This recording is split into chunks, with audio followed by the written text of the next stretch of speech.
We do have some social media presence for for Rowley. Find it disgusting to call him a Mr., but we don't have any much to go on. Here's some of his social media postings that were recently removed from social media. I believe this one was Instagram, and we have some copies of this that Lieutenant Mark Ellis will distribute. Where we're at with the crime scene. The crime scene is active. We still have the suspect's vehicle that is up down an embankment of the mountain. Deputies who responded on scene to protect life and engage the suspect thought it would be in their best interest to get rid of what they thought was Rowley's vehicle. So they had the frame of mind to push it over the side so he couldn't come around and get in that vehicle and flee. So we have not been able to find any manifesto. We have not been able to inventory the vehicle, although people that have seen the vehicle do believe it appeared as if he was living in the vehicle. There was a lot of debris that's in the vehicle, so that's all we have on that. Like I said again, we have not verified or found any manifesto. We have not done an inventory of that vehicle.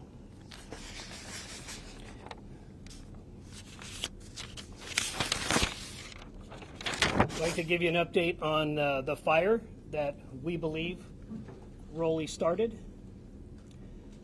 Rowley was found to be in possession of a flint starter, and we believe that was his method for starting the fire. That eventually led to firefighters responding. So as of right now, the fire is at 26 acres. It has not grown.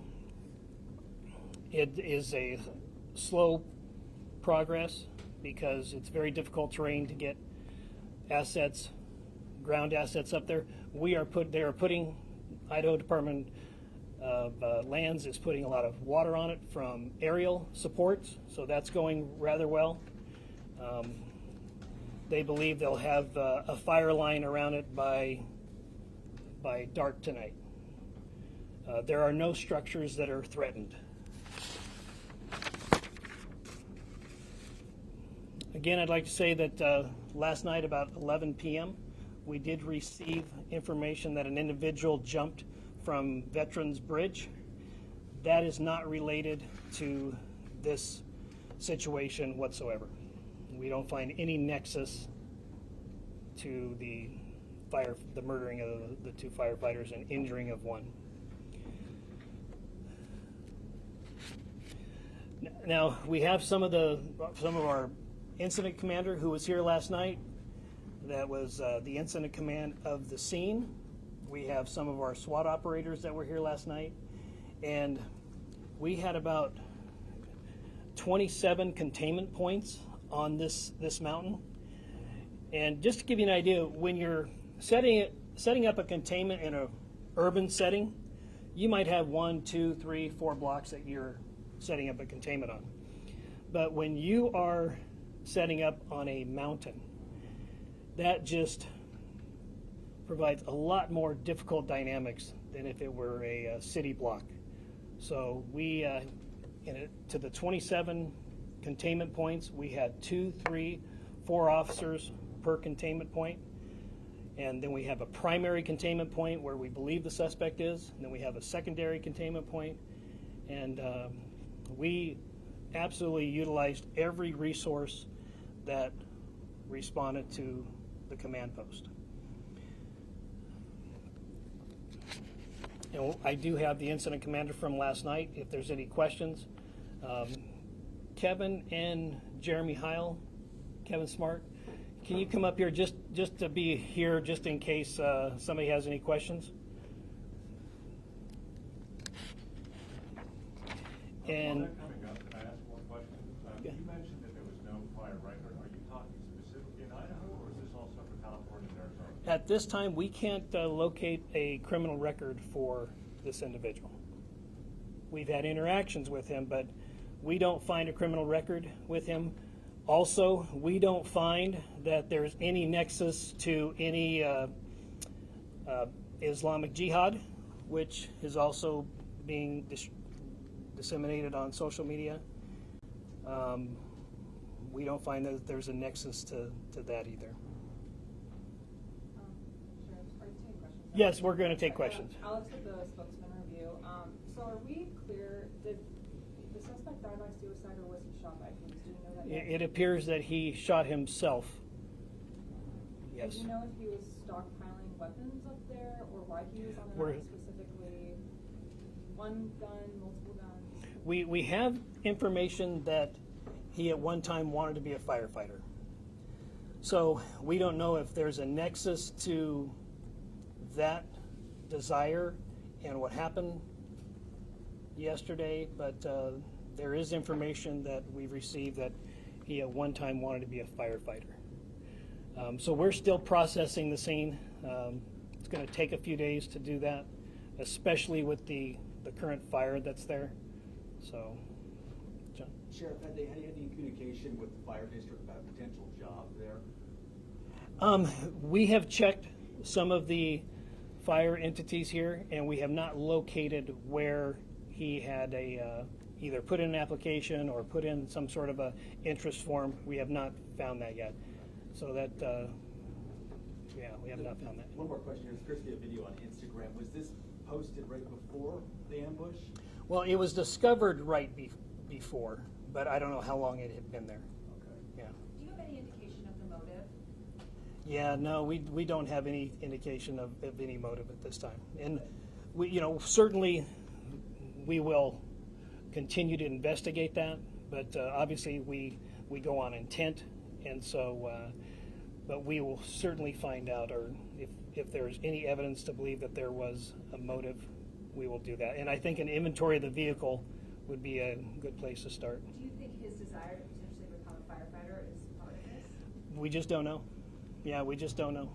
Was The he able to gentleman. order these firearms? Has that been determined yet? If What? these were his firearms that were used, or were they someone else's? Has not been determined yet.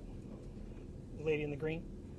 Sheriff Cody Proctor with Frontier News. You mentioned that he had had interactions before with law enforcement, but had he had interactions before with firefighters? We did not check to see if he had any interaction with firefighters. We do know that he did contact the firefighters when they came on scene, and there was a discussion. So, so we're still in the process of investigating that part of it.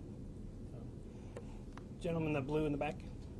Sheriff, on the first one. Okay, so talk to me about why you're sharing this Instagram post. Talk to us, what does it look like when you're looking at this and what it symbolizes to the department? Well, we're trying to collect any and all information, and those social media posts are what we call open source information. So this is all in an effort to find out intent, to find out if there was any other, if there was a motive or whatever the case may be. But And another question, we had some people that live in the area of the evacuation zone last night for the shelter in place. They said they didn't get a phone call, they didn't get a text. How does your system work? Was there a text that went out, or how did you let people know? yes, absolutely. Part of our Kootenai alerts system, we sent out a text, I believe, a 5-mile radius, and I encourage people who live or frequent the area to sign up for Kootenai alerts. So, that's an opt-in service? well, yes, yep. The gentleman in the blue. Sure. The welfare checks that you guys initiated, Yep. were they given by a relative, a parent calling you to check on him, or are they concerned about his mental health? No, it was generally a reporting party who called and saw a vehicle that was either parked near their property or on their property. One was a restaurant where he appeared to be residing at. He was asked to leave and he complied. So none of them that we have at this time were called in from a relative. They were called in from a property owner or passerby. The gentleman there in the... Sheriff, can you describe the weapon that you found next to? It appears right now we have a shotgun that was used. but we're still processing the scene. So obviously a shotgun is not a sniper weapon. Correct. Do you know what kind of weapon that was? Well, we're still processing the scene, but let me kind of set the scene for everybody. When you're in a rural area and you're heavily treed, heavily brushed, and when you're taking fire, then it just adds a whole different dynamic to the situation. So what was reported by people on scene, by peace officers on scene, that they believed they were taking sniper fire, yes. And that's where that is. Lady in the black. Hi, was he a suspect before you found him, or did you not identify him until after you found his remains? Can you give me that first part again? Was he a suspect prior to you finding his body, or were you not sure who he was until after you found his remains? Well, we had information that we had an idea who that person might be, but we always defer to the coroner's office to make sure that we have a positive identification on the individual. People borrow people's car, people use people's phones. Yeah, so we always want to make sure that we have a positive identification before we make any type of release. So this lady. Are you able to identify yet if Wes was the person who called 911, who made the initial 911 call? Still under investigation. If that is the case, he did not use his real name.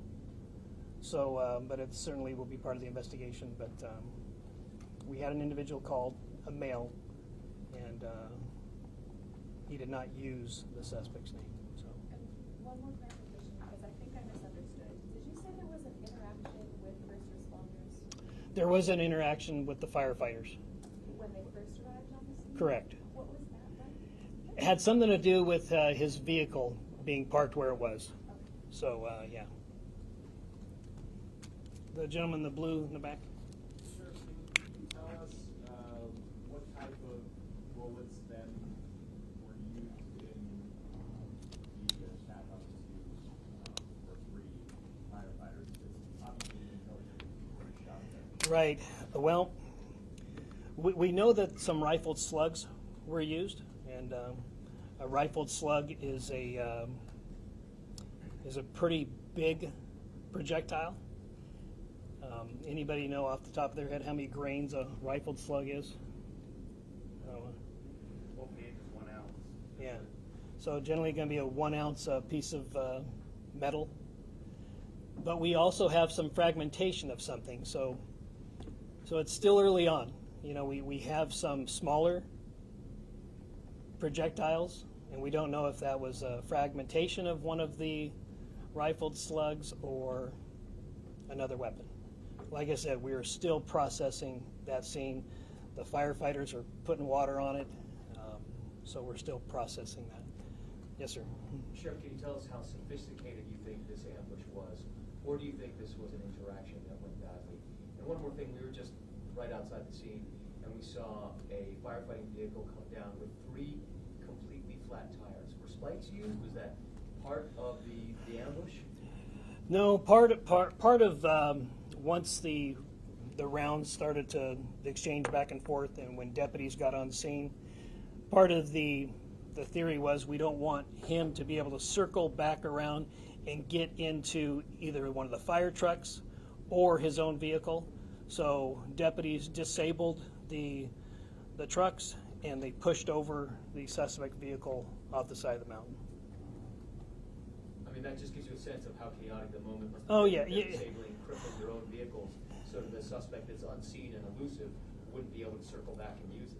Right, and we just don't, you know, we just don't know in many cases, even if it's in an urban setting in a retail shopping center, how many suspects there are, because we're going to get different information, and we have to be able to evaluate that information to see what's credible, what's not credible.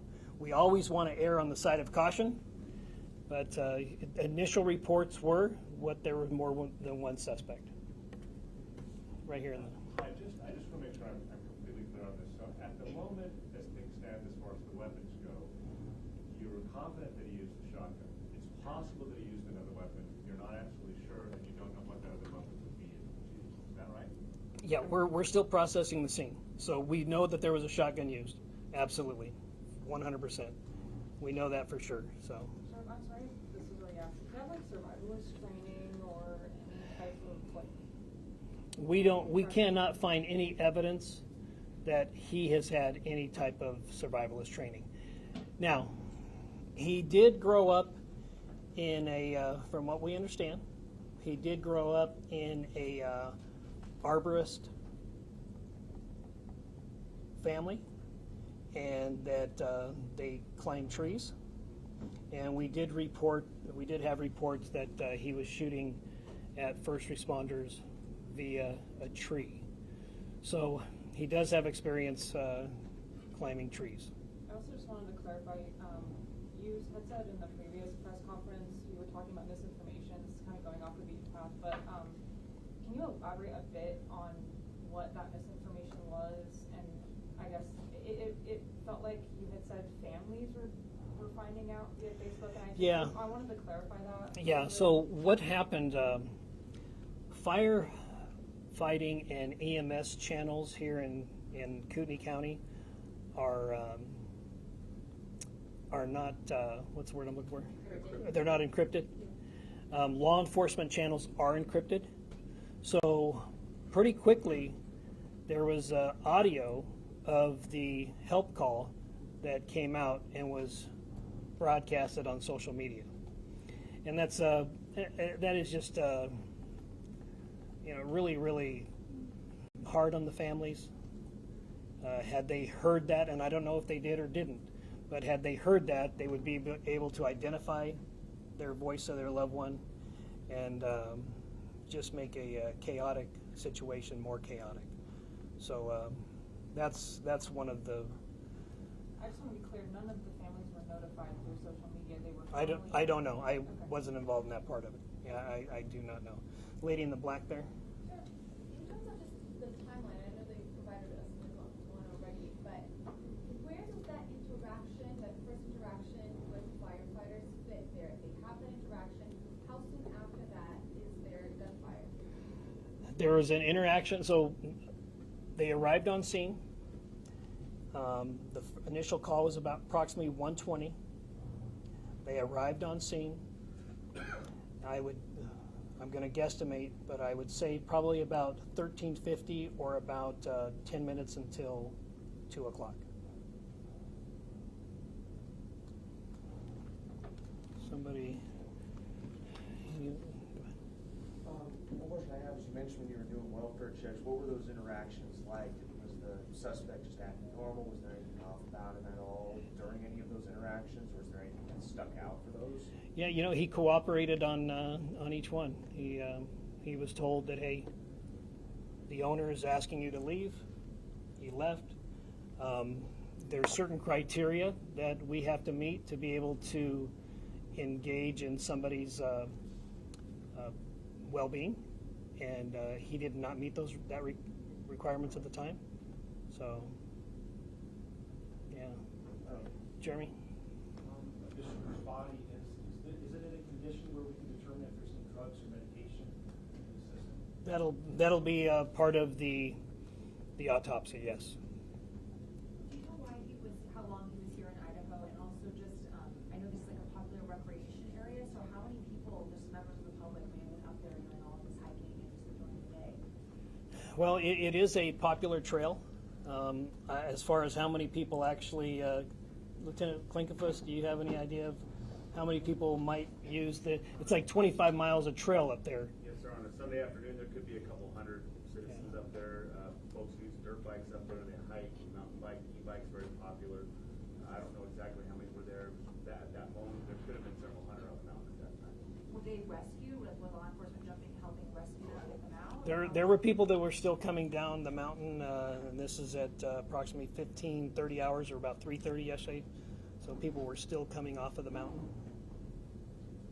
Sheriff, did the Instagram photo that or the story, that you gave us, was his Instagram deleted? His social media has been wiped now, or is that by your doing, or I mean, what was? preliminary information is that we believe it has been wiped, but we don't know by who. Okay. Yeah. The lady in the Yeah, rust sure. color. Can you tell me, what sort of role federal agencies played in what played out yesterday? Or would you have been able to do this without them, or? Yeah, they were very, very helpful in providing assets, providing ground assets, and providing aerial assets. Like I said yesterday, we did have 2 helicopters that had a sniper in them. They were very, very helpful in real-time location of the suspect's phone. That was very helpful. And they were there not to take over anything. Each one of them came up to us and said, hey, what can we do to help? We're here as a resource. So we believe they were very, very helpful. Sheriff, could you describe those social media posts that are now no longer online? Of course, we've got this Instagram story, but we can't see those posts now. Right, yeah. Like I said, it's either they've been removed or the account has been deleted. So we don't know. We know at one time it was there, but now we know it's gone. So I don't know what previous posts were there. Sheriff, has the suspect's family been contacted, and if so, are they cooperating with the investigation at all? The suspect's family knows of the situation, and they're still processing the situation also. Yeah. Sheriff, is this the camo outfit that you guys found him in? No, this is a previous post. And then has the ATF been able to help you guys pinpoint like when he had that shotgun? Have you guys been able to trace back where he bought that shotgun? We haven't got there yet. Yeah, like I said, it's still pretty hot up there, but we'll get all that information. We just don't have that as of right now. Are you more convinced Is it today to have that? snipers in the air when you've got people who are recreating up there and coming off the mountain? How do you deal with that? Well, it does provide a challenge in the rural area like that, but obviously we would not. We want them to identify the target first before they took any action. But it was an active shooter situation, and we have radio traffic where there was an exchange of gunfire between suspect and deputies. So we want to make sure that we have target identification before we use any type of lethal force. So. Are you more convinced that he acted alone today than you were yesterday? And can you describe? We've heard that the fire was closing in to the scene and like. Can you describe? Like, Yeah, they said that the fire approached within 50 feet, and at that time it was a determination was made that we should probably remove the body and take what we can, and then remove from the area. So that was the decision that was made at the time. So you're going through a crime scene right now that it's been burned over by fire. Yeah, it's not the perfect situation, but sometimes you have to make the best choice, and that was the best choice at that time. All right, anybody? Just a clarifying question. Was he in the tree when he talked to the firefighters who asked him to leave the car? Could you sort of walk us through so to make that up? We don't believe he was in the tree at the time, but we believe that he engaged deputies from the tree. And you mean gunfire? Correct, yeah.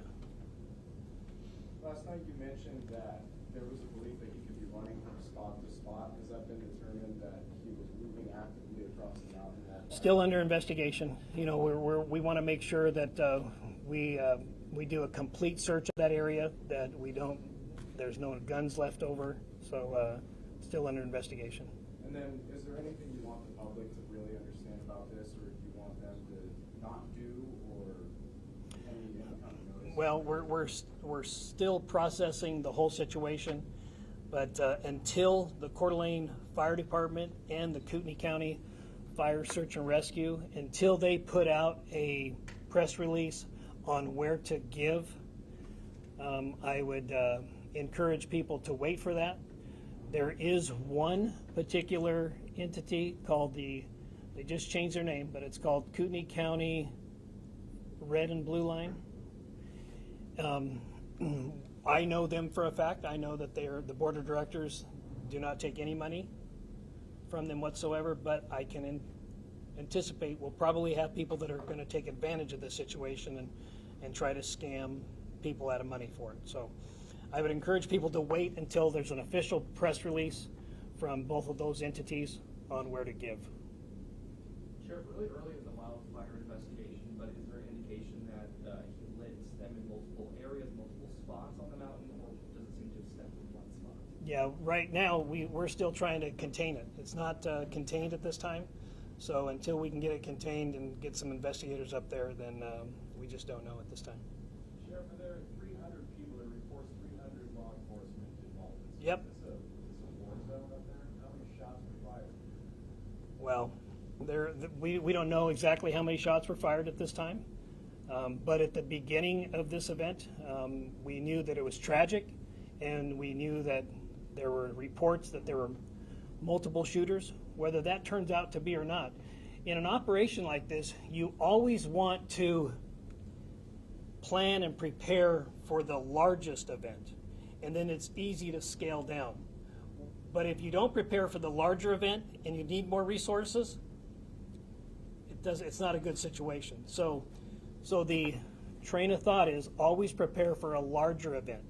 But in this particular case, an active shooter in a rural area, that just provides a lot of different challenges. And I know that Captain Heil, part of the strategy was that we're going to protect that west side of that mountain because that's where the homes are, and we're going to have probably triple as many personnel on that side. And if he wants to go east, or if he wants to go in the fire, let him. But there's a lot of different dynamics that you have to consider in a rural containment and a rural active shooter. Jeremy, do you have any questions, or do you have anything you'd like to add on how the challenges of what happened? Not unless there's any specific question. Okay. Sheriff, we often hear about cell phone data being used after crimes to determine locations of people. Were you guys actively, for lack of a better word, pinging him as the crime was unfolding? Yes. I hate to, go backwards a bit, but I did see deputies hugging each other and patting each other on the back when I was out there. I'm just kind of wondering what the mindset of your office is right now, and I guess how those first responders are doing after all this. They're in shock. Yeah, absolutely. It's they're in shock and they're still processing it. Yeah, they're in shock. Is there anything in particular you guys are doing for them right now? Well, right now we are going to support them in anything that they need. Obviously getting the families together and to determine how they want to memorialize their loved one, and we will be there to support that. And a follow-up to my pinging question, sir? Sure. Do you have emergency agreements with cell providers for that kind of capability? Yes. Yeah.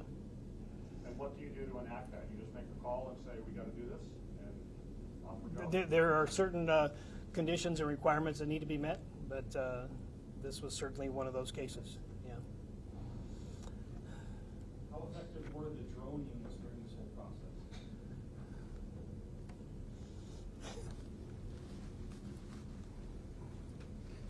The drone units were very effective. Each agency that helped us out had their own drone with different capabilities, and in the end we were able to locate and verify where the body was when with the drones from the different agencies that were here. Your name, sir? Jeremy Heil, Captain. Spell the last name, please. H-Y-L-E.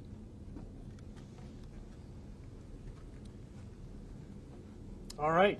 We'll take two more questions. Sheriff, I may have missed it earlier, but what exactly was his connection to Myrtle Lane? We just don't know. We don't know. We know that he was a transient here. We knew that he lived here for the better part of 2024. But as far as when he got here, why he was here, why he chose this place, I don't know.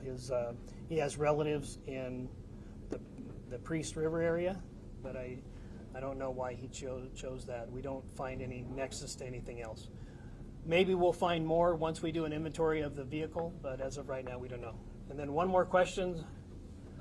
Are you able to confirm whether or not the firefighters who were shot were the ones who spoke with them, or are you able to? Yes. Yeah. Yeah. Yes.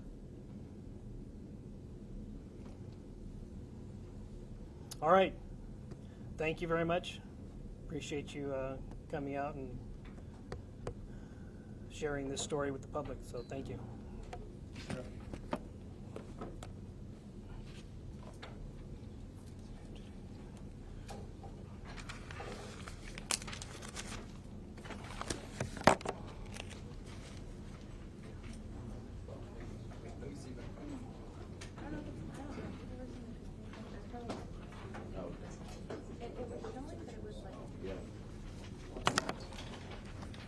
Are we going back to do a one-on-one? Yeah. Make sure I got the right mic though. All right.